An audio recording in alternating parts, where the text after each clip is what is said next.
Azurelight is the new 5-star sword coming to Genshin Impact, and its passive is quite unusual. So let's talk about it. Now, this weapon provides a high base attack of 674, which is great, and it also increases crit rate by 22.1%, which is good for DPS builds. Furthermore, after using an elemental skill, attack will be increased by 24% for 12 seconds.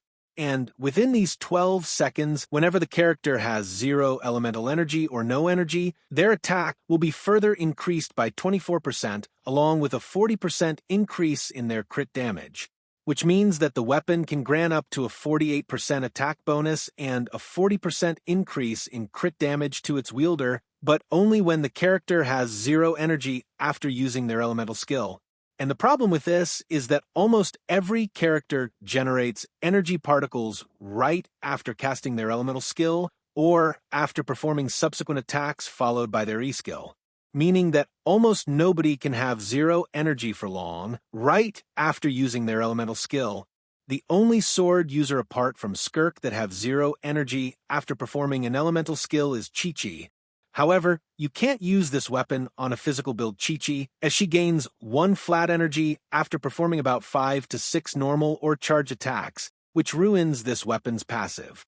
But for Skirk, it's a tailor-made weapon for her, as she uses a unique resource called Serpent's Subtlety instead of the traditional elemental energy, which means that she always has 0 energy.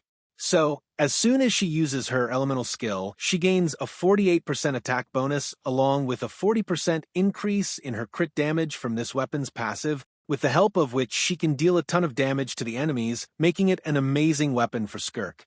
But at the same time, Skirk is the only character who can use this weapon to its maximum potential, so it also becomes a niche weapon for Skirk.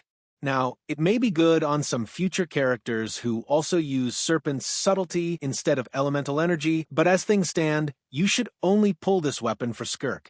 Let me know if you've any doubts in the comments, and I'll see you guys in my next video. See ya.